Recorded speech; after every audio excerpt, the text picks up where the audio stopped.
नमस्कार दोस्तों, स्वागत है आपका एचडी आईएएस परिवार में। दोस्तों, यदि आपका टारगेट 2024 है, यानी कि आप आईएएस प्रीलिम्स 2024 देने वाले हैं या फिर किसी भी स्टेट पीसीएस का एग्जाम आप 2024 के अंदर देने वाले हैं और आप चाहते हैं कि आपके सभी सब्जेक्टों का रिवीजन अच्छे से हो जाए ताकि आप प्रीलिम्स को आसानी से जो है वो क्रैक कर सके, है ना। आप उनकी श्रेणी में हो जिन्होंने प्रीलिम्स को क्रैक किया है ना, और अच्छे अंकों से जो है वो क्रैक किया है। उनकी आशंका है कि वो मेंस को भी अच्छे से जो है वो क्रैक कर पाएंगे, है ना। तो यदि आप क्लियर करना चाहते हैं प्रीलिम 2024 को, तो ये जो प्रोग्राम है प्रीलिम्स प्रोग्राम 2024, ये आप लोगों के लिए है। चाहे फिर आप आईएएस की तैयारी कर रहे हो या फिर किसी भी स्टेट पीसीएस की।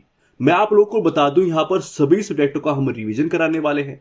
साथ में जो है हम करंट को भी कवर कराने वाले हैं। प्रीलिम्स प्रोग्राम 2024 के अंदर एक साल की करंट को हम एमसीक्यू के माध्यम से कवर कराएंगे और साथ में जो है हम सभी सब्जेक्टों को जो है कवर कराएंगे एमसीक्यू के माध्यम से, क्यूज के माध्यम से, ताकि आपकी एक अच्छी पकड़ हो सके। रिवीजन जो है दो टाइप से चलेगा। फर्स्ट क्या है, जो हम अभी आप क्लास देख रहे हैं, यानी कि प्रॉपर आपको रिवीजन कराया जाएगा प्लस में पीवाईक्यू, यानी कि साथ में पीवाईक्यू भी होंगे ताकि एक अंदाजा लग सके कि हाँ किसी टॉपिक से कैसे क्वेश्चन पूछे जाते हैं। हमें पता चल जाता है कि हाँ इस टॉपिक का हम रिवीजन करने वाले हैं, जिस टॉपिक को हम पढ़ रहे हैं, क्लास दे रहे हैं, वहां से क्वेश्चन आते कैसे हैं, है ना। जिस चीज की भी आप तैयारी कर रहे हैं, यहां पर हम लेते हैं जो पीवाईक्यू हम लेते हैं उसी लेवल का, आईएएस के और स्टेट पीसीएस के, ठीक है, ताकि आपको एक अंदाजा लग जाता है कि हाँ यहां से क्वेश्चन इस तरीके से पूछे जाते हैं और सब चीजें अच्छे से कवर भी होंगी। रिवीजन का मतलब मैं आपको बार बार बोल रहा हूं, ये 6 क्लास है, 5 क्लास आ चुके हैं, यहां पर चुनन नहीं मिलेगा। क्लासेस इसलिए लंबी होती हैं ताकि आपका रिवीजन अच्छे से हो जाए। आप 10-15 मिनट में, 1-2 घंटे में आप जो पूरा जो है हिस्ट्री का रिवीजन कर लिया और फिर वहां पर हुआ क्या, जब आप एग्जाम को देने वाले हैं वहां पर क्या हुआ, क्वेश्चन के आंसर नहीं दे पा रहे हो। और किन क्वेश्चन के आंसर नहीं दे पा रहे हो, उन्हीं टॉपिक से क्वेश्चन आए हैं। जिन सब्जेक्टों का आप लोगों ने रिवीजन किया वहीं से क्वेश्चन आए, जिन टॉपिकों का आपने रिवीजन किया वहीं से क्वेश्चन आए, और फिर भी आंसर ना दे पाना तो फिर कैसा रिवीजन और कौन सी पढ़ाई, है ना। तो हम रिवीजन अच्छे से करेंगे, साथ में क्यूज की प्रैक्टिस भी करेंगे और करंट को भी कवर करेंगे। तो आइए शुरुआत करते हैं। आज हम बात करने वाले हैं मौर्य साम्राज्य के ऊपर।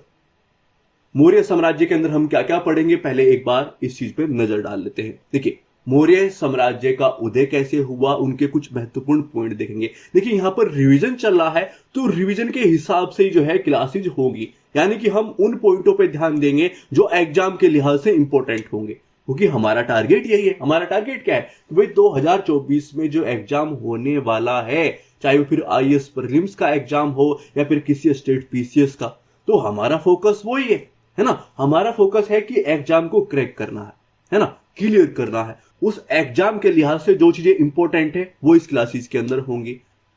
चंद्रगुप्त मौर्य को भी हम ऐसे ही पढ़ेंगे, उनके कौन कौन से पॉइंट इंपॉर्टेंट है। बिंदुसार को पढ़ेंगे, अशोक को पढ़ेंगे, मौर्य कालीन अर्थव्यवस्था को पढ़ेंगे, ठीक है, समाज को पढ़ेंगे, अशोक धर्म की जो नीति है उसको पढ़ेंगे, अशोक के अभिलेख और शिलालेख उनको देखेंगे, केंद्रीय प्रशासन, न्याय व्यवस्था, गुप्तचर व्यवस्था, स्थानीय प्रशासन, ठीक है, और मौर्य साम्राज्य का पतन किन किन कारणों से हुआ, उन सभी पॉइंटों को ध्यान से देखेंगे जो हमारे एग्जाम के लिहाज से जो है वो इंपॉर्टेंट है, ठीक है। तो पहले देखते हैं स्रोत, जो सबसे ज्यादा इंपॉर्टेंट है कि भाई हम इन सब चीजों को देख रहे हैं, इन चीजों के बारे में आप बातें कर रहे हैं, इनके बारे में पता कहां से चला, है ना। तो वो स्रोत भी इंपॉर्टेंट है और साथ में पीवाईक्यू तो चलेंगे ही। तो आइए बात करते हैं स्रोत के ऊपर। तो स्रोत को हम दो भागों में देख रहे हैं, वो क्या है, साहित्य स्रोत और पुरातात्विक स्रोत, ठीक है। साहित्यिक स्रोत में क्या क्या है, मेगास्थनीज की इंडिका है ना, कौटिल्य का अर्थशास्त्र, विशाखा दत्त मुद्रा राक्षस, है ना, धर्मशास्त्र पुस्तकें हैं, पुराण है, बौद्ध ग्रंथ हैं, जातक कहानियां हैं, दीप वंश, महावंश, दिव्यावदान, है ना, ये हमारे क्या हो गए, साहित्य स्रोत हो गए। पुरातात्विक स्रोत के अंदर हम देखेंगे आहत सिक्के, उत्तरी काले, पोलिस युग जो है मर्तभांड, पाटलिपुत्र में जो है चंद्रगुप्त मौर्य की जो है लकड़ी का बना दरबार और अशोक के अभिलेख एवं शिलालेख, इन पुरातात्विक हमारे स्रोत हैं।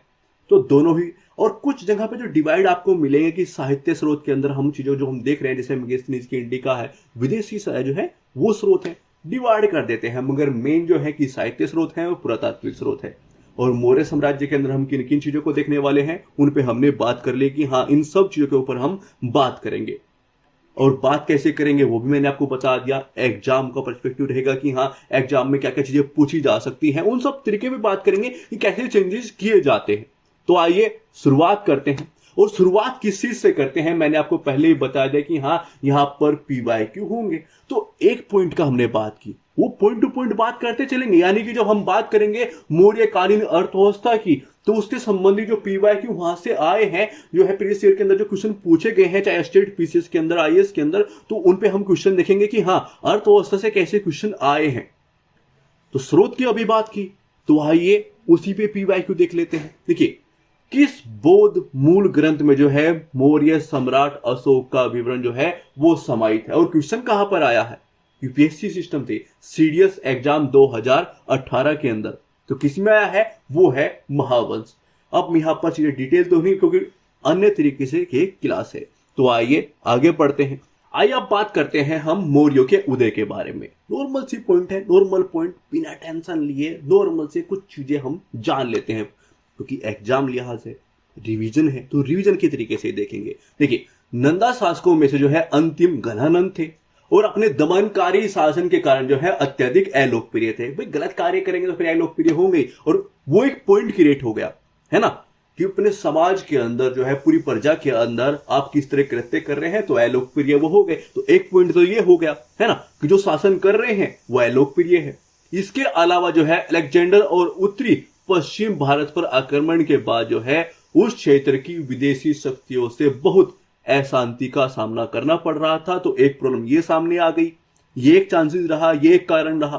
ठीक है, चंद्रगुप्त ने जो है एक बुद्धिमान और राजनीतिक रूप से जो है चतुर ब्राह्मण कौटिल्य की मदद से, तो भाई ये लोग तो थे है ना, इनकी मदद से जो है 321 ईसा पूर्व में जो है घनानंद को हराकर सिंहासन पर कब्जा कर लिया, और फिर मौर्य साम्राज्य की जो है वो स्थापना हो गई। ये बेसिक पॉइंट है, मतलब हल्की सी शुरुआत हमने की है कि हाँ कुछ ये चीजें कारण नहीं है। उत्पत्ति की बात जो है प्रॉपर क्लास में जब की जाएगी तो प्रॉपर चीजें बताई जाएगी। ठीक है, अब बात कर रहे हैं हम चंद्रगुप्त मौर्य की। ऐसे शासक व शासक चीजें चलेंगे, चंद्रगुप्त की बात करेंगे, बिंदुसार की बात करेंगे, अशोक की बात करेंगे, और फिर उनकी अन्य पॉइंटों पर चीजें चलेंगी। तो इनके बारे में क्या हमारे एग्जाम के लिहाज से क्या जानना जरूरी है, आइए वो देख लेते हैं। चंद्रगुप्त मौर्य टाइम पीरियड क्या रहा, 322 BC से लेकर 298 BC तक। ठीक है, चंद्रगुप्त मौर्य ने जो है घनानंद के साथ युद्ध किया और उस पर विजय जो है वो हासिल करी। ठीक है, और साथ साथ में क्या किया कि ग्रीक शासन से भी जो है मुक्ति की प्राप्ति करा दी। ठीक है, उसने जो है चाणक्य की सहायता से, वो तो था ही, वो तो बेस था है ना, उन्होंने तो उठाया है। तो 322 BC में मौर्य साम्राज्य की स्थापना हो गई। व्यास एवं बंगाल की खाड़ी के बीच के क्षेत्र को जीतने के बाद जो है चंद्रगुप्त मौर्य ने आंध्र प्रदेश, कर्नाटक, महाराष्ट्र, गुजरात, केंद्रीय क्षेत्रों पर जो है आक्रमण कर उन्हें मौर्य साम्राज्य में मिला लिया। इसलिए क्या बोला जाता है, इसलिए बोला जाता है कि भारत के एकीकरण के लिए प्रथम प्रयास किसने किया था, तो उसको हम चंद्रगुप्त मौर्य को जो है इस चीज का श्रेय हम देते हैं। तो ऐसे क्वेश्चन चीजें पूछी जा सकती है क्योंकि मॉडर्न सिस्टम के अंदर हम किसी अन्य व्यक्ति को वहां पर देखते हैं। तो क्वेश्चन ऐसी चीजें जो है यूपीएससी और कोई भी स्टेट पीसीएम इन चीजों पर फोकस करता है। कहीं भी क्वेश्चन मार्क आपको दिखेगा, एक डाउट प्रॉपर चीजें दिखेंगी, तो हमें उन चीजों पर फोकस करना है, अच्छे से क्लास को देखना है। ठीक है, आगे बढ़ते हैं। 305 BC में जो है चंद्रगुप्त मौर्य ने सिकंदर के बाद तत्कालीन यूनानी शासक सेल्यूकस निकेटर को पराजित किया। ये फैक्ट है, हम आपको बता रहे हैं। ठीक है, सेल्यूकस ने जो है चंद्रगुप्त मौर्य के दरबार में मेगास्थनीज नामक राजदूत को भेजा था। तो ये तो इतने विख्यात है मेगास्थनीज जो है, जो आपने नॉर्मल भी हिस्ट्री को पढ़ा होगा तो ये चीज आपके सामने आई होगी। एक कौन थे, किसके जो है वो राजदूत थे, किसके काल में आए थे, बहुत ही बेसिक फैक्ट है ना। जैन स्रोतों के अनुसार जो है चंद्रगुप्त मौर्य ने अपने जीवन के अंतिम चरण में पुत्र के पक्ष में सिंहासन को छोड़ दिया। उस टाइम पर किसी तरीके से नहीं चीजें चली थी, यहाँ पर चीजें त्याग दी गई और क्या लिया, जैन धर्म की दीक्षा ली। ठीक है, और जैन मुनि भद्रबाहु के साथ जो है श्रवण बेलगोला में जाकर उन्होंने उपवास, जो जैन चीजें हैं उनके अंदर इसको क्या बोला जाता है, संलेखना, ठीक है, इस विधि को जो है संलिखना बोला जाता है। इसके द्वारा अपने जो है प्राण वो त्याग दिए। यहाँ पर इंपोर्टेंट हम चीज क्या देख रहे हैं, उन्होंने लास्ट टाइम पीरियड के अंदर जैन धर्म की दीक्षा ले ली थी। पॉइंट को जो है अपने यहाँ पर हम क्योंकि रिवीजन कर रहे हैं तो सब चीजों को रिवीजन करते चलेंगे। भाई लास्ट टाइम पीरियड पे क्या हुआ, जैन धर्म की दीक्षा ले ली। दूसरा क्या है, किन मुनि कौन से जो है वो उनका नाम क्या है जिसके द्वारा उन्होंने चीजें एक किया था, ठीक है, और वो कौन थे। दूसरा कहां पे जाके जो है उन्होंने प्राण को त्यागा था, और जैन धर्म के अंदर जो है उस विधि को हम क्या कहते हैं, है ना, उस विधि को हम क्या कहते हैं और वो कौन सा स्थान था। ये जो पॉइंट है काफी बार यहां पर चीजें प्रॉब्लम्स क्रिएट हो जाती है। तो ये हमने देख लिया। अब आगे बढ़ते हैं, अब जानते हैं बिंदुसार के बारे में। टाइम पीरियड क्या रहा, 298 बीसी से लेकर 273 बीसी तक। चंद्रगुप्त मौर्य के उत्तराधिकारी थे, ठीक है। अमित्रघात यानी कि शत्रु विनाशक के नाम से भी ये जाने जाते हैं और बहुत अन्य नामों से भी ये जाने जाते हैं, ठीक है। बिंदुसार आजीवक संप्रदाय के अनुयायी थे। इस संप्रदाय में जो है कर्म की पूर्ण रूप से अवहेलना की गई थी। बिंदुसार के जो है यूनानी शासक एंटीयोकस से जो है अच्छे कूटनीतिक संबंध थे। एंटीयोकस ने जो है इनके दरबार में डाइमेकस नामक जो है वो दूत भेजा था। उन्होंने क्या मांगा, उनसे मदिरा मांगी, सूखा अंजीर मांगा और दार्शनिक जो है भेजने की मांग की थी। उन्होंने मदिरा और सूखा अंजीर तो भेज दिया मगर दार्शनिक उन्होंने नहीं भेजा था, ठीक है। तिब्बत के बौद्ध सन्यासी तारानाथ ने जो है बिंदुसार को 2 महासागरों के बीच की भूमि को जीतने वाला कहा था, अर्थात जो है प्रादीपीय भारत जो है उन चीज को बोला था। उन्होंने इस चीज के बारे में बोला था, वो याद रखना है कि हाँ किन के बारे में बोला गया है, किसने बोला है, ठीक है। दिव्य बदान के अनुसार जो है तक्षशिला में विद्रोह को बिंदुसार के पुत्र अशोक ने खत्म किया। उस समय के उज्जैन का जो है वो श्राय था। देखिए यहां पर मैं बताने के लिए तो एक नॉर्मल पॉइंट है, चंद्रगुप्त के बारे में जो एग्जाम के लिहाज से चीजें थी वो हमने जान ली, ऐसे ही हम बिंदुसार के बारे में जान रहे हैं। मगर हमारे लिए इंपॉर्टेंट क्या हो जाता है, देखने के लिए तो नॉर्मल फैक्ट है, फिर एग्जाम के लिहाज से क्या चीजें हैं, है ना। अब ये देखिए कहां पर जिक्र आया है इस चीज के बारे में कि जो विद्रोह हुआ था और वो कहां पर हुआ था। ये पॉइंट हमने भाई तक्षशिला के अंदर हुआ था, उनके पुत्र ने दबाया था, मगर उस टाइम पर वो किस ओहदे पर थे और कहां से, है ना। उज्जैन की बात की गई है। क्वेश्चन जो है ना ही तो स्रोत के बारे में पूछा जाए कि दिव्य वदान के अंदर चीजें हैं इस तरीके की, ना स्थान के बारे में पूछ ले जाए मान लीजिए, और अशोक के बारे में क्यों पूछेंगे, तो नॉर्मल सा क्वेश्चन हो गया कि भाई उनके उत्तराधिकारी वही थे, है ना। उन चीजों के अंदर हो सकता है कि प्रॉपर स्थान की भाई वो कहां के वो राय उस टाइम पीरियड पे थे, ये चीजें आ जाए। कैसे भी क्वेश्चन क्रिएट करके हो जाता है। देखने के लिए नॉर्मल क्लास के अंदर एक नॉर्मल तथ्य जो है, नॉर्मल बातें आप लोगों के लिए बताई जा रही हैं। एग्जाम के लिहाज से चीजें कैसे इंपॉर्टेंट है ये मैं आपको साथ में ये भी बता रहा हूं कि वो कौन से तो स्रोत था, विद्रोह कहां पर हुआ था, किसने दबाया था, और जो उनका नाम है जो विख्यात है, मगर वो उस टाइम पीरियड पे किस ओहदे पर थे और कहां थे, है ना। तो ये पॉइंट भी हमने देख लिया। अब बात करते हैं हम अशोक पे। यहां बहुत सारे क्वेश्चन आए हैं। देखिए अशोक का राज्याभिषेक जो है 269 बीसी में हुआ था, नॉर्मल, ठीक है, हमने जान लिया। अपने राज्याभिषेक के जो है 8 वर्ष के बाद अशोक ने 261 बीसी में जो है कलिंग युद्ध किया। अब बात देखने के लिए तो नॉर्मल सी चीज है कि भाई 8 वर्ष के बाद, क्योंकि भाई राज्याभिषेक 269 में हो रहा है, नॉर्मल सी बात हो गई। मगर क्या होता है कि इस चीज को भी गायब कर दिया जाए कि कलिंग युद्ध की बात जो हो रही है तो प्रॉपर टाइम पीरियड दिया गया है, चलो ये भी गायब कर दिया। हमने गायब कर दिया क्योंकि कलिंग युद्ध एक नॉर्मल चीजें हो गई। एग्जाम की चीजें हम देखते हैं तो नॉर्मल सी हो जाती है। राज्याभिषेक की बात हो रही है, चलो हमने पढ़ रखा है, नॉर्मल हो गई। अब ये सोचिए, अब हमारे सामने 8 वर्ष है, मगर यहीं पर चीजें चेंज हो जाती हैं और क्या बोला जाता है कि अपने राज्याभिषेक से 10 वर्ष बाद, 11 वर्ष बाद या फिर 7-5 वर्ष बाद जो है कलिंग युद्ध किया गया। नॉर्मल सी बात है ना। दोनों ही फैक्ट गायब कर दिए गए, राज्याभिषेक सिस्टम वाला भी और प्रॉपर जो कलिंग युद्ध का जो टाइम पीरियड दिया गया है वो भी। अब वो नॉर्मल सी बात बोल रहा है कि 7 साल बाद, 9 साल बाद, 11 साल बाद कुछ भी वहां पर रख देता है, तो हो सकता है कि उस तरीके से, क्योंकि एग्जाम का एक प्रेशर होता है, तो वहां पर चीजें अलग तरीके से चीजें हो जाए। तो हमें ऐसा नहीं करना है, हमें ध्यान रखना है कि हाँ ये चीजें थी और प्रॉपर ये ध्यान रहेगा तो फिर इसकी जरूरत ही नहीं है, ठीक है ना। तो कलिंग युद्ध में जो है नरसंहार से विचलित होकर अशोक ने युद्ध की नीति को त्याग दिया, ठीक है। बस धर्मात्मा बन गया उस टाइम पीरियड पे, ठीक है। वो धर्मघोष में स्थानांतरित चीजें हो गई थी क्या, उसने बेरी घोष को धम घोष में स्थानांतरित किया। ठीक है, आगे चलकर उसने जो है मोगली पुत्र तीस के नेतृत्व में बौद्ध धर्म को अपनाया। कौन से धर्म को अपना रहा है और किसके अंडर में? ठीक है, ये हमने बात की बिंदुसार की भी, चंद्रगुप्त मौर्य की भी। ठीक है, तो ऐसे ही हमने चीजों को देखना है कि इन्होंने किसके अंडर में, मोगली पुत्र तीस के। ठीक है, मोगली पुत्र तीस जो है 250 बीसी में पाटलिपुत्र में होने वाली तीसरी बौद्ध परिषद की अध्यक्षता की। ठीक है, वो प्रॉपर जब जैन धर्म या बौद्ध धर्म दोनों हम पढ़ाएंगे उसमें साथ में बताएंगे, चारों बौद्ध संगति के बारे में हम बात करेंगे। मगर हाँ, यहां पर जो है तथ्य है तो आप याद रखिएगा। ठीक है, इसने बौद्ध धर्म के प्रसार के लिए जो है श्रीलंका, दक्षिण भारतीय राज्यों, वर्मा, मध्य एशिया इत्यादि जगह पर जो है अभियान भेजे थे। यूनान में भी शांति दूत भेजा था। ठीक है, अशोक पूरी तरह से जो है शांतिवादी। देखिए, एक होता है ना कि भाई जब हम ये देखते हैं, बार बार पढ़ते हैं, हमारे दिमाग में आ जाती है नॉर्मली कि भाई अशोक ने उस टाइम पे जो है बौद्ध धर्म को अपना लिया, धर्म की नीति अपना दी, जो है कलिंग युद्ध में नरसंहार देखा, तो ये सब चीजें हो गई। मगर उसके बाद भी, कलिंग की विजय के बाद उसको साथ में कनेक्ट किया गया था, अपने अंडर में लिया गया था और सेना का जो है विभिन्न नहीं किया गया था, उसको भंग जो है वो नहीं किया गया था, सेना थी।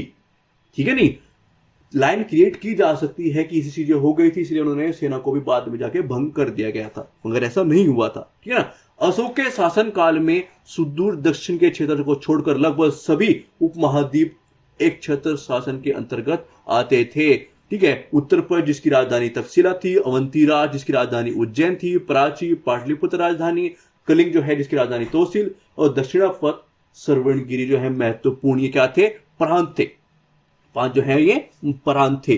ठीक है, अब आगे बढ़ते हैं। अब क्या देखेंगे, PYQ देखेंगे। निम्नलिखित में से किस शासक ने जो है अपनी प्रजा को इस अभिलेख के माध्यम से जो है वो परामर्श दिया कि कोई भी व्यक्ति जो अपने संप्रदाय को महिमा मंडित करने की दृष्टि से जो है अपने धार्मिक संप्रदाय की प्रशंसा करता है या अपने संप्रदाय के प्रति जो है अत्यधिक भक्ति के कारण अन्य संप्रदायों की निंदा करता है, वह अपितु अपने संप्रदाय को गंभीर रूप से हानि पहुंचाता है। तो ये बात जो क्वेश्चन आया था, ये आया था IAS 2020 के अंदर और इसका आंसर ए है ना, क्योंकि हमने उसे कनेक्ट करते हैं क्वेश्चन जो है वो लिए है। कलिंग युद्ध का विवरण हमें ज्ञात होता है, तो वो कहां से होता है, 13वें शिलालेख के द्वारा ये होता है। और क्वेश्चन UPPSC 2016 के अंदर पूछा गया था। देखिए ऐसे क्वेश्चन आते हैं, आपके सामने है कैसे चीजें क्रिएट की जाती हैं और साथ में आपके PYQ भी तैयार हो रहे हैं। आगे बढ़ते हैं, एक अन्य PYQ देखते हैं कि निम्नलिखित में से किन शासकों को जो है उपाधि देवनामप्रिय। आपने बहुत सुना होगा कि देवनामप्रिय की उपाधि जो है अशोक ने ग्रहण की। अशोक का नाम तो आप जानते हैं, मगर थोड़ा सा चेंजेस हो गए। क्या हुआ कि यहाँ पर 4 नाम हैं, अशोक, दशरथ, बृहदत्त और कुणाल। तो आंसर है अशोक और 2 हैं, यानी कि B इसका आंसर है। आइए आगे बढ़ते हैं, मौर्यकालीन अर्थव्यवस्था पे बात करते हैं कि किस तरह की अर्थव्यवस्था उनकी थी। ठीक है, लोहे के उपकरण एवं कृषि के विस्तार के कारण जो है मौर्यकालीन अर्थव्यवस्था में वृद्धि हुई थी।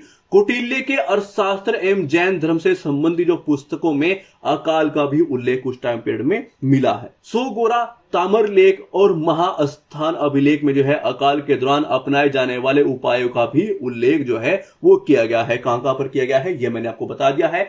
शहरों में जो है बिक्री के लिए लाई जाने वाली वस्तुओं पर भी शुल्क जो है वो लगाया जाता था। ठीक है, ये याद रखना पॉइंट है कि भाई हाँ उस टाइम पीरियड पे ये चीजें की जाती थी, इस तरह का शुल्क जो है वो लगाया जाता था। सामान्य कर की दर जो है कुल उत्पादन की कौन सा हिस्सा था, 6वां हिस्सा। ठीक है, नहीं एक उत्पादन किया गया है, सामान्य कर की बात हो रही है। सामान्य कर की जो दर थी वो कितनी थी, प्रॉपर उत्पादन है उसका 6वां हिस्सा जो है उसके बराबर वो होती थी। राजकीय भूमि को जो है वो सीता कहा जाता है, उस पर कर का सिस्टम भी इन्हीं से संबंधित है, सीता ही है। ठीक है, मौर्य साम्राज्य में कठोर दंड का प्रावधान था। यदि आपने चोरी कर ली तो आपको सीधा फांसी। मृत्यु दंड का सिस्टम अलग तरीके से था, मगर मृत्यु दंड था सीधी मौत। ठीक है, तो चोरी नहीं करने का और अपनी तैयारी के साथ भी जो है नहीं खेलने का, कि भाई अपने आप को भी भ्रमित करके नहीं रखना। ठीक है, लेन देन के लिए प्रमुख रूप से चांदी के आहत सिक्कों का प्रयोग किया जाता था। ठीक है, नहीं और मुद्रा का उपयोग न केवल व्यापार बल्कि सरकार द्वारा अपने अधिकारियों के नगद भुगतान देने के रूप में भी किया जाता था। तो कैसे भुगतान किया जा रहा है अपने अधिकारियों को, ये मैंने आपको बताया है। ठीक है, नहीं और केवल लेन देन के लिए उसका यूज नहीं हो रहा है। ऐसा हो सकता है कि वहां पर लाइन सिर्फ ये क्रिएट की जाए कि भाई केवल मुद्रा का उपयोग मौर्य साम्राज्य के दौरान लेन देन के अंदर ही किया जाता था, या फिर जो है अधिकारियों के लिए सिस्टम ऐसा था। कुछ भी चीजें हो सकती है, विनिमय सिस्टम चलता था मगर ऐसा कुछ था, ऐसी चीजें हो सकती है, मगर ये मैंने आपको प्रॉपर बता दिया है। वेतन एक वर्ष में जो है 48,000 पन से लेकर 60 पन तक होता था। कार्य के लिए रखे गए श्रमिक को जो है कर्मकार कहा जाता था। खनन, वन, नमक, शराब की बिक्री और हथियारों के निर्माण इत्यादि में राज्य का एकाधिकार होता था। ठीक है नहीं, तो हम क्या देख रहे हैं, राज्य की अर्थव्यवस्था के बारे में बात कर रहे हैं। झारखंड पीसीएस के 2013 में क्वेश्चन आया है। नॉर्मली अभी मैंने आपको बताया कि मौर्य काल में टैक्स को छुपाने से चोरी के सिस्टम संबंधित को कौन सा दंड दिया जाता था। नॉर्मल सी बात है, मृत्यु दंड, सीधा चोरी सिस्टम, कोई प्रॉब्लम नहीं। ठीक है, अब बात करते हैं कर की, क्योंकि काफी बार मिलान के अंदर चीजें आती हैं, इस तरह क्वेश्चन पूछे जाते हैं सूची बना के। तो कर कौन सा है, सीता, किस संबंधित विषय पर लगता है, राजकीय भूमि से होने वाली आय के ऊपर। भाग जो है उपज का हिस्सा है, जो है प्रवेश आयात कर है। ठीक है, क्राम्य निर्यात कर है, पण्य जो है आपातकालीन कर है, बलि जो है एक प्रकार का राजस्व कर है, और हिरण्य अनाज के रूप में न लेकर जो है नगद लिया जाता है। याद रखना, अनाज के रूप में न लेकर नगद लिया जाता है। और क्यों बोल रहा हूं मैं ऐसा, अभी आपको पता चल जाएगा ये चीजें क्यों इंपॉर्टेंट है। ठीक है, जो भी हम आपको बता रहे हैं। सेतु बन जो है राज्य की ओर से सिंचाई का प्रबंध है, और विशिष्ट जो है निःशुल्क श्रम एवं बेकार है। अभी देखिए हम एक क्वेश्चन देखेंगे, निम्नलिखित में से कौन सुमेलित नहीं है। अभी देखिए, सीता राजकीय भूमि से होने वाली आय है, बिल्कुल सही है। भाग उपज का हिस्सा है, भले एक प्रकार का राजस्व कर है। ठीक है नहीं, और हिरण्य जो है अनाज के रूप में कर है। अभी मैंने आपको बताया था नॉर्मल कि जो हिरण्य है वो क्या है, अनाज के रूप में न लेकर नगद लिया जाता था, है ना। तो यहीं पर आंसर क्या हुआ, डी हमारा आंसर है कि सही सुमेलित चीजें नहीं है। अब बात करते हैं मौर्यकालीन समाज की। देखिए, समाज स्पष्ट रूप से 4 वर्गों में विभाजित था। समाज में दास भी होते थे। सामान्यतः जो है व्यवसाय के आधार पर समाज को जो है विभिन्न जातियों उपजातियों में विभाजित जो है वो किया जाता था। इस समय जो है वर्ण संकर विवाह भी थे, और अंतरजातीय विवाह का भी उल्लेख यहां पर मिलता है। ठीक है, जो अनुलोम और प्रतिलोम में विभाजित था। ठीक है, ये हो जाता है कि ऊपरी कास्ट को निचली कास्ट में, निचली कास्ट को ऊपर, तो ऐसा आधार पर चीजें बटी हुई थी। कौटिल्य ने जो है दासों की 9 श्रेणियों का उल्लेख किया है, जबकि जो मेगस्थनी ने इसे अनुपस्थित बताया है। और मेगस्थनी ने क्या कहा है कि भारतीय समाज को 7 जातियों में विभक्त किया गया था। तो यहां पर जो है इनमें आपस में चीजें हो रही हैं, दोनों का मत जो है वो अलग अलग है। अब यहां पर चीजें हो सकती हैं कि कौटिल्य और मेगस्थनी ने दासों को 9 श्रेणियों में इसका उल्लेख किया है। अब नॉर्मल सी बात मैंने आपको यहां पर क्रिएट करके बता दी। या फिर ऐसा हो सकता है कि कौटिल्य ने और मेगस्थनी ने जो है दासों की 9 श्रेणियों में या फिर 7 जातियों में वह विभक्त किया है। दोनों को साथ मिला के चीजें है, एक पॉइंट क्रिएट किया गया है, और क्वेश्चन जो है मौर्यकालीन संबंधित ही आया है। अब हमें याद रखना है, दोनों अलग चीजें बता रहे हैं। ठीक है ना, वो हमारे लिए इंपॉर्टेंट है एग्जाम के लिहाज से, कौन क्या बता रहा है, क्या सिस्टम है, वो कौन क्या करते थे, कौन सही कौन गलत, हमें इस चीज से मतलब नहीं। हमें हमारा मतलब है कि हमारा एग्जाम निकलना चाहिए, है ना। तो ये चीजें याद रखनी है। जातक कहानियों के अनुसार जो है इस समय अस्पृश्यता विद्यमान थी। ठीक है नहीं, समाज में महिलाओं की स्थिति में गिरावट थी, और विधवा पुनर्विवाह पर रोक लगा दी गई थी। ऐसी जो हो सकती है कि भाई इससे संबंधित कोई लाइन क्रिएट कर दी जाए, तो रोक लगा दी गई थी। और इस समय जो है वेश्याओं का भी उल्लेख मिलता है। ये पॉइंट याद रखना, ये सभी पॉइंटों का आपके लिए बहुत इंपॉर्टेंट है सब एग्जाम के लिहाज से। ठीक है नहीं, अधिकांश शिल्पकार सुदृढ़ थे, जिस कारण से उन्हें काफी कम जो है मेहनताना यानी कि वेतन जो है वो प्राप्त होता था। वे बलात् श्रम का भी जो है सामना वो करते थे। ये सामाजिक स्थिति उस टाइम पीरियड पे थी। अब क्वेश्चन की बात करते हैं। क्वेश्चन आया है आईएएस 2022 के अंदर, क्या पूछा गया है कि कौटिल्य अर्थशास्त्र के अनुसार निम्नलिखित में से कौन सा सही है। न्यायिक दंड के परिणाम स्वरूप कोई भी व्यक्ति दास हो सकता था, तो ऐसा नहीं था। ठीक नहीं, स्त्री दास जो है अपने मालिक के संसर्ग से पुत्र जनन पर कानूनी तौर पर मुक्त हो जाया करती थी। ऐसा जो है प्रक्रिया उस टाइम पीरियड पे, ऐसी व्यवस्था उस टाइम पीरियड पे थी। ठीक है, यदि स्त्री दास का मालिक जो है उस स्त्री से पैदा हुए पुत्र का पिता हो, तो उस पुत्र को जो है मालिक का पुत्र होने का कानूनी हक मिलता था। ठीक है, तो 2 और 3 सही है, यानी कि आंसर हमारा बी है। अगला क्वेश्चन क्या है कि ब्राह्मी और खरोष्टी लिपि का अर्थ कौन समझ गया, तो उसका आंसर है जेम्स प्रिंसे, तो आंसर इसका डी है। अगला क्वेश्चन क्या है, ये सीडीएस एग्जाम 2018 में पूछा गया था। मौर्य काल में जो है स्त्रियों की स्थिति के संबंध में निम्नलिखित में से कौन सा कथन असत्य है। देखिए सीधा मैं आपको बता रहा हूं कि वेश्यावृत्ति का प्रचार नहीं था।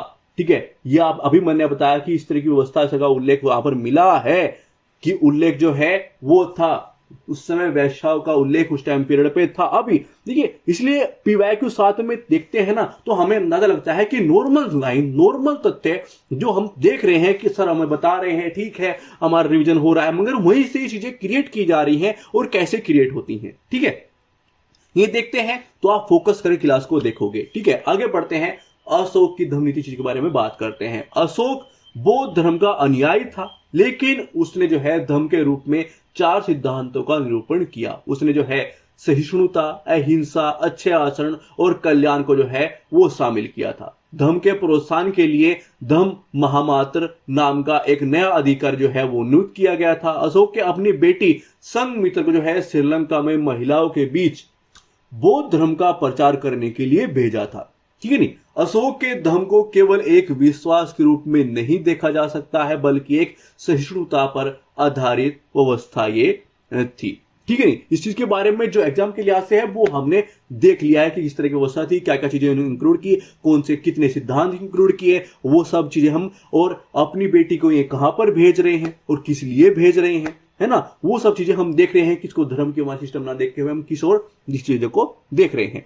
अब बढ़ते हैं हम आगे, जो इंपॉर्टेंट है, क्या इंपॉर्टेंट कि अशोक के अभिलेख जो है और शिलालेख जो है उनके बारे में हम देखेंगे।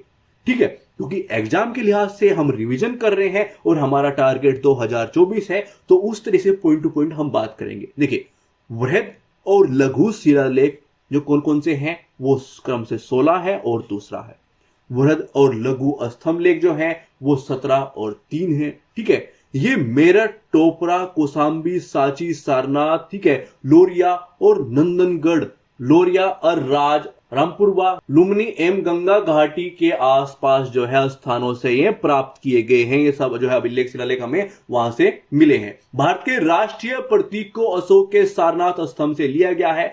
पता नहीं कितनी बार आपने लाइन पढ़ी होगी, मगर हाँ, जो इंपॉर्टेंट चीजें हैं वो इंक्लूड की गई हैं। ठीक है, अशोक के नाम का उल्लेख जो है केवल, अब ये चीजें ध्यान रखना, केवल लघु शिलालेखों में मिलता है। वहां पर चीजें हो जाए कि वृहद और लघु शिलालेख के अंदर मिलता है, ऐसी चीजें जो है वो चेंज कर दी जाए। तो अशोक के नाम का उल्लेख जो है उन जो शिलालेख अभिलेख जो है वहां पर लघु शिलालेख में मिलता है, और ऐसा पहला राजा था जिसने शिलालेखों के माध्यम से जनता से प्रत्यक्ष संवाद किया था। ठीक है, इसके शिलालेख प्रमुख रूप से प्राकृत और ब्राह्मी लिपि में थे। प्रमुख रूप से कौन कौन सी में थे, खरोष्टी और ब्राह्मी लिपि में, या संस्कृत बोल दूं तो वहां पर चीजें चेंज होती हैं। तो कौन से में थे, प्राकृत और ब्राह्मी लिपि में। ठीक है, पाकिस्तान में प्रमुख की बात हो रही है कि केवल की बात यहां पर नहीं हो रही है, तो ये ध्यान रखना कि केवल प्राकृत और ब्राह्मी लिपि में थे, ऐसी चीजें नहीं है, है ना। ये चीजें भी लिखी जाती हैं कि आपने पढ़ा है कि भाई प्रमुख रूप से तो प्राकृत, और उसकी जो हमने देख लिया कि हमने भाई प्राकृत और ब्राह्मी लिपि में थे, ये याद कर लिया,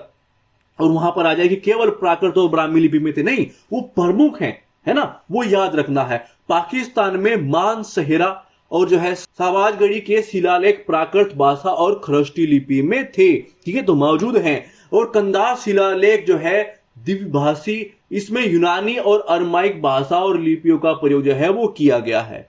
इनके पास जो है बड़ी सेना और जो है व्यवस्थित नौसेना थी, उनके पास सेना भी थी और नौसेना भी थी जो कि व्यवस्थित थी, तो उसके बारे में हम बात कर रहे हैं। अब देखते हैं पीवाईक्यू, उनसे संबंधित है। देखिए, निम्नलिखित में से अशोक का कौन सा शिलालेख धार्मिक संश्लेषण जो है उनमें के बारे में कहता है, और ये क्वेश्चन यूपीपीएससी 2022 के अंदर है। इसका आंसर है 12वां शिलालेख। ठीक है, दूसरा क्वेश्चन है जो कि यूपीपीएससी 2016 के अंदर पूछा गया है कि अशोक के निम्नलिखित अभिलेखों में से किस में दक्षिण भारतीय राज्यों का उल्लेख है, तो वो है द्वितीय मुख्य शिलालेख। अभी अभी आपने नॉर्मल देखा होगा ना कि भाई नॉर्मल सी चीजें हैं, ठीक है, नॉर्मल चीजें बताई जा रही हैं 10 चीजों के बारे में, और मैंने पीछे चीजों के बारे में अच्छे से बताया है। आप देखेंगे क्लास के अंदर तो आपको अंदाजा लग जाएगा, ठीक है। यहां पर इस क्वेश्चन का आंसर आप दे सकते थे यदि आपने क्लास को ध्यान से देखा होगा। जिन्होंने देखा है तो उन्होंने इसका आंसर का दे दिया होगा, ठीक है।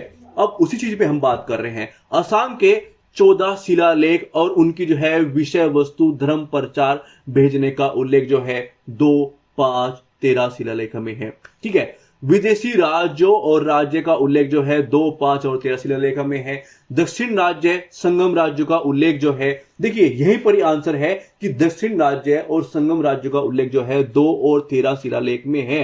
अभी पीवाईक्यू आपने देखा है और इसी का आंसर आपको यहीं पर ही मिल गया है ना। तो 5वें शिलालेख में अशोक ने जो है स्वयं और अपने भाइयों के परिवार का उल्लेख किया है। कौन से शिलालेख में किया है ये आपको पता होना चाहिए, ठीक है। कनगन हिल्ली यानी कि जो कर्नाटक में है, अशोक की पाषाण पर बनी प्रतिमा नाम के साथ मिलती है। अशोक की जो पाषाण पर बनी प्रतिमा है नाम के साथ मिलती है वो चीज, ठीक है। नहीं तो ये स्पेशल हो जाती है क्योंकि नाम हर जगह पर नहीं है ना, तो वो नाम के साथ मिलती है, ठीक है। इसमें राजा और राज्यों के अशोक कहा गया है। बाबू शिलालेख में जो है अशोक के बुद्ध और धम्म संघ के प्रति जो है अपनी निष्ठा व्यक्त की है। कौन से शिलालेख में है याद रखिएगा, ठीक है। रुमिनदेही अभिलेख में कर नीति की जानकारी मिलती है, तो वो कौन से अभिलेख से जो है हमें कर नीति की जानकारी मिलती है। नॉर्मल सीधा डायरेक्ट क्वेश्चन है, मान लीजिए कि अशोक के कौन से अभिलेख से जो है कर नीति की जानकारी मिलती है हमें। नॉर्मल सा किसी भी स्टेट पीसेस के अंदर नॉर्मल क्वेश्चन पूछा जा सकता है। अब यहीं पर वो चीजें आपको मिल रही हैं, देखने के लिए नॉर्मल सी चीजें हैं। अशोक ने गुजरा अभिलेख में स्वयं को राजा कहा है, तो वो कौन सा अभिलेख है, ठीक है। तो मास की गुजरा नेडुर उदयगोलम अभिलेखों में जो है अशोक का नाम उल्लेखित है, ठीक है। तो ये पॉइंट हम देख रहे हैं। तो कौन कौन सा सुमिलित है ये क्वेश्चन पूछा गया है और अभी हमने देखा है। तो मोस्की इन चीज से संबंधित है, गुजरा दंतिया से है, निठुर जो है मैसूर से है, और कौन सुमेलित नहीं है तो वो डी नहीं है, ठीक है। अब देखते हैं यहां का केंद्रीय प्रशासन किस तरीके का रहा है। मौर्य साम्राज्य जो है प्रांतों में विभाजित था। चंद्रगुप्त मौर्य के समय जो है 4 और अशोक के समय जो है 5 प्रांत जो है वो हो गए थे। और वो कौन कौन से थे एक बार मैं आपको बता भी चुका हूं और राजधानी के साथ बता चुका हूं, एक बार हम फिर देखते हैं। देखिए प्रांत कौन कौन से हैं। उत्तरापथ जो है जिसकी राजधानी क्या है तक्षशिला है। दक्षिणापथ जो है श्रवणगिरी है उसकी राजधानी, ठीक है। अवंतिका की उज्जैन है। मध्य देश जो है वो की पाटलिपुत्र है और कलिंग की तोशिला है, ठीक है। जिले का विषय आहार कहा जाता था और इसका प्रमुख जो है वो विषयपति होता था, ठीक है। जिसे जो है मेगस्थनीज ने एग्रोनोमई कहा है। जिले में ही युक्त और राजुक प्रादेशिक अधिकारी वह होते थे, ठीक है। प्रादेशिक संभागीय आयुक्त के नाम जो है समान होता था। रजुक आधुनिक जिलाधिकारी होते थे क्योंकि ये जो है न्यायिक कार्य भी ये लोग जो है करते थे। हम इनके प्रशासन की विभाजन की बात करें तो वो कैसे होता है, देखिए सबसे ऊपर होता है साम्राज्य। समझने के लिए मैंने इस चीज को इस तरह से लिया है। उसके नीचे प्रांत चक्र जो है ये हम बात कर रहे हैं, ठीक है। नहीं तो साम्राज्य हो गया पहले स्तर पर, तो फिर प्रांत आ गए उनके, फिर मंडल, फिर जो है विषय जिसका जो है प्रमुख कौन होता था विषयपति। ऐसे स्थानीय है, द्रोणमुख है, खावटिक है, संग्रहण है और ग्राम है, ठीक है। नहीं तो नीचे हम इस चीज को ऐसे देख रहे हैं। अब बात करते हैं उनकी न्याय व्यवस्था की। सम्राट सर्वोच्च और अंतिम न्यायाधीश था। 2 प्रकार की अदालत वहां पर होती थी। वो कौन कौन सी थी ये याद रखना इंपॉर्टेंट है। वो कौन कौन सी थी। धर्मस्थीय जिसके अंदर दीवानी अदालत जिसको कहा जाता था और प्रमुख व्यवहारिक होता था, ठीक है। नहीं उसका प्रमुख व्यवहारिक होता था। और कंटक शोधन ये दूसरी अदालत थी, इसको हम फौजदारी अदालत कहा जाता था। उसका प्रमुख जो है प्रतिष्ठित होता था। जनपद के न्यायाधीश को जो है रज्जुक कहा जाता था और चोरी और लूट के मामले जो है उनको साहस कहा जाता था। और ये कहां पर जाते थे फौजदारी के अंदर या दीवानी के अंदर। अब वहां पर हम ऐसे पूछेंगे तो हो सकता है हमारी चीजें आसान हो, मगर हो सकता है चेंजेस करके कि चोरी और लूट के मामले जो है कंटक शोधन के अंदर जो है पेश किए जाते थे। ऐसी वहां पर पॉइंट जो है लिया गया है आपके सामने जो है एग्जाम हॉल में आ गया है, मगर है कहां पर धर्मस्थीय के अंदर, है ना। तो वो याद रखना है हमें कि न्याय व्यवस्था किस तरीके की थी, 2 प्रकार की थी, 2 अदालतें कौन कौन सी थी, उनके प्रमुख को क्या कहा जाता था, ठीक है नहीं, न्यायाधीश को जो है रुजूक कहा जाता था, और इस तरह के मामले जो है चोरी जो है लूट के मामले कौन सी न्यायालय के अंदर जाते थे, ये पॉइंट हम देख रहे हैं। ठीक है, अब देखते हैं उनसे संबंधित जो छत्तीसगढ़ 2014 के अंदर पीसीएस के अंदर क्वेश्चन पूछा गया था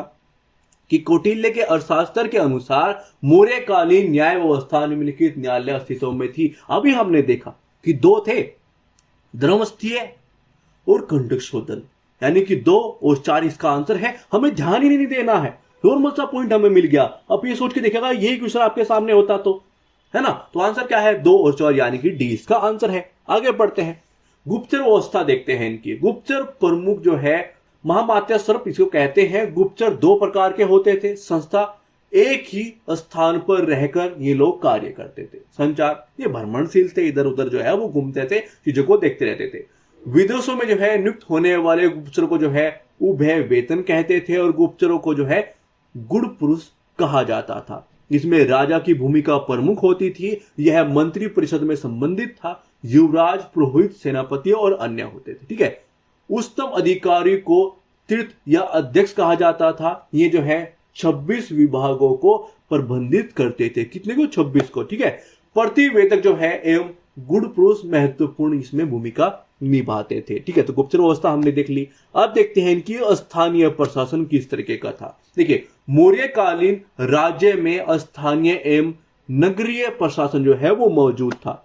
विस और अहर इनके जो है वो प्रांतीय इकाई हुआ करते थे। ठीक है, देखिए नॉर्मल सी चीज है, हमारे लिए एग्जाम जो है पास में आ रहा है, तो उस तरह से चीजों को हमें देखते चलना है कि हाँ यहां से भी चीजें हो सकती हैं, यहां से भी हो सकती हैं, ये पॉइंट भी इंपॉर्टेंट है, ऐसा चीजें है ना। तो ये चीजें जो इंपॉर्टेंट चीजें है वो सारा रस आपको एक चीज में मिल गया है। भाई मौर्यकालीन साम्राज्य को पढ़ना है, उसकी इस अवस्था को पढ़ना है, अर्थव्यवस्था को पढ़ना है, समाज को पढ़ना है, केंद्रीय प्रशासन को पढ़ना है, और वो चीजें आपको एक स्थान पर मिल जाए और साथ में पीवाईक्यू की, तो वो ये क्लास है ना, जो इंपॉर्टेंट है एग्जाम के लिहाज से। मेगस्थनी ने जो है नगर निगम के प्रशासन के लिए 5 सदस्यों वाली, कितनी, 5 सदस्यों वाली 6 समितियों का उल्लेख किया है ना, 5 सदस्यों वाली 6 समितियों का उल्लेख इन्होंने किया है। गुजरात की गिरनार पहाड़ियों में जो है चंद्रगुप्त मौर्य के शासनकाल में सुदर्शन झील का निर्माण कराया गया है। काफी बड़ी सेना एवं नौसेना थी इनकी, और चारों वर्ण उसमें शामिल की अनुमति थी। ऐसा हो जाए भाई क्षेत्रीय वन जो है इसके अंदर शामिल हो सकती है, सिर्फ एक ही वन जो है इसके अंदर शामिल हो सकता है, ऐसी चीजें हो सकती हैं, उनका चारों वर्ण की अनुमति थी। ठीक है, राजा, मित्र, दुर्ग, अमात्य, जनपद, कोष, सेना का जो है कौटिल्य द्वारा राज्य के सप्तांग सिद्धांत पर जो है प्रतिपादित किया गया है। अब देखते हैं कुछ महत्वपूर्ण जो इनके अधिकारी थे और उनसे कौन सा विभाग जो है कौन सा विषय संबंधित था। ठीक है, सीताध्यक्ष जो कि कृषि कार्य के लिए देखना, ठीक है नहीं, युक्ता जो अधीनस्थ राजस्व अधिकारी था, प्रादेशिक जो है ये मुख्य राजस्व अधिकारी था, और ऐसी चीजें पूछी जाती हैं। ये जो आपको मैं आपको बता रहा हूं ना, ये चीजें आती हैं, सूची के अंदर क्रिएट हो जाती है कि ये था और ये किस चीज से संबंधित था, है ना, वो होता है, सीधा पूछ ले जाता है क्वेश्चन। स्थानिक जो है स्थानीय प्रशासन का प्रमुख था, ये प्रादेशिक जो ऊपर है ना उनके अंतर्गत कार्य करता था। रज्जुक जो है राजस्व सेटलमेंट अधिकारी एवं न्याय अधिकारी था, अभी हमने पढ़ा है। ठीक है नहीं, तो संस्था अध्यक्ष जो है बाजार का प्रमुख है। पोतवाध्यक्ष माप और तोल का अध्यक्ष था। ठीक है, नवाध्यक्ष जो है जहाजरानी विभाग का अध्यक्ष था, और शुल्क का अध्यक्ष जो है चुंगी एवं शुल्क के विभाग का अध्यक्ष था। ग्रामीण स्तरीय जो अधिकारी थे वो ग्रामीण था, जो कि गांव का प्रमुख था, और यह निर्वाचित होता था। कैसे होता था, निर्वाचित होता था। ये जो है ऐसा नहीं कि भाई अब मैं हूं, उसके बाद पुत्र है, उसके बाद उनका पुत्र, चीजें निर्वाचित होते थे। ठीक है, ग्राम मर्द विवादों के समाधान के लिए पंचायत स्तर के आपस में एक समूह था। ठीक है नहीं, आगे बढ़ते हैं, एक पीवाईक्यू देखते हैं जो कि यूपीपीएससी 2020 के अंदर आया कि मौर्य काल में एग्रोनो मई जो अधिकारी था वो कहां से संबंधित था, किससे संबंधित था, अभी हम चीजें देख रहे हैं, तो वो था मार्ग निर्माण से, तो सी इसका आंसर है। आगे बढ़ते हैं कि मौर्य साम्राज्य के पतन के बारे में हम बात कर रहे हैं। ठीक है, अत्यधिक केंद्रीकरण, जटिल नौकरशाही और कर की जो है उच्च दर, विदेशी आक्रमण इत्यादि जो है पतन के प्रमुख कारण हम थे। बहुत सारी चीजों के कारण में हम देखते हैं, काफी बार क्वेश्चन इस तरीके से क्रिएट हो जाता है कि भाई मौर्य साम्राज्य के पतन के कुछ कारण हैं, निम्नलिखित में से कौन कौन से कारण जो है मौर्य साम्राज्य के पतन के कारण है, कैसे भी क्वेश्चन क्रिएट हो सकता है, तो वो पॉइंट हम देख रहे हैं। ठीक है, चीन में जो है महान दीवार का निर्माण होना एवं उत्तरी पश्चिम सीमा क्षेत्र की उपेक्षा करना भी इसके पतन का कारण है। ठीक है, वित्तीय संकट, अशोक ने जो है अपने धर्म के अभियान चलाया, इधर प्रचार करो, उधर प्रचार करो, इधर फैलाओ, उधर फैलाओ, तो उसमें पैसा तो खर्च होगा ना भाई, तो वो हुआ और फिर प्रॉब्लम्स क्रिएट हुई। ठीक है ना, तो अत्यधिक सहिष्णुता एवं अहिंसा के कारण जो है सेना की लड़ने की प्रवृत्ति कम हो गई। आप हथियार को देखिए गलत यूज नहीं करना, मगर आपके पास होना चाहिए और जहां पर जरूरत हो वहां पर चलाना भी चाहिए। तो वो प्रॉब्लम्स भी उनके सामने आए कि आपने हथियार बिल्कुल ठंडे कर दिए। ठीक है नहीं, तो 232 ईस्वी पूर्व में जो है अशोक की मृत्यु के बाद आने वाले उत्तराधिकारी अयोग्य थे, वो लायक ही नहीं थे। पहली बात तो चीजें चेंज हो गई थी बिल्कुल, उसके बाद उस चीज को संभालने वाले उस तरीके के अधिकारी जो चाहिए थे वो नहीं आए। मौर्य सेना के कमांडर जो है पुष्यमित्र शुंग ने अंतिम मौर्य शासक जो है बृहदत्त की हत्या की। 185 ईस्वी पूर्व जो है शुंग वंश की स्थापना की गई। धार्मिक कर्मकांड पर प्रतिबंध लगाने, क्योंकि ये चीज पूरे बौद्धिक सिस्टम की ओर झुके थे। और एक हम देख रहे हैं कि भाई जो ब्राह्मण था वो उस चीज से नाराज हो गए। उन्होंने देखा कि भाई जो पुष्यमित्र शुंग है ये भी ब्राह्मण है, तो उनका समर्थन करते उन्होंने समर्थन इसको कर दिया। तो उन्होंने मौर्य साम्राज्य को पराजित किया और फिर अपने जो है साम्राज्य की स्थापना की। ठीक है ना, तो इसके बारे में हमने देखा जो इंपॉर्टेंट चीज है जो एग्जाम के लिहाज से है, वो सभी पॉइंट को हमने देखा और मैंने आपको बताया कि चीजें कैसे चेंजेस होते हैं। तो प्लीज वीडियो को शेयर कीजिएगा। यदि आप अपने सभी सब्जेक्ट को रिवीजन करना चाहते हैं, चैनल को सब्सक्राइब कर लीजिए, वीडियो को लाइक कर दीजिए और प्लीज वीडियो को शेयर कर दीजिए। थैंक्स फॉर वॉचिंग, धन्यवाद।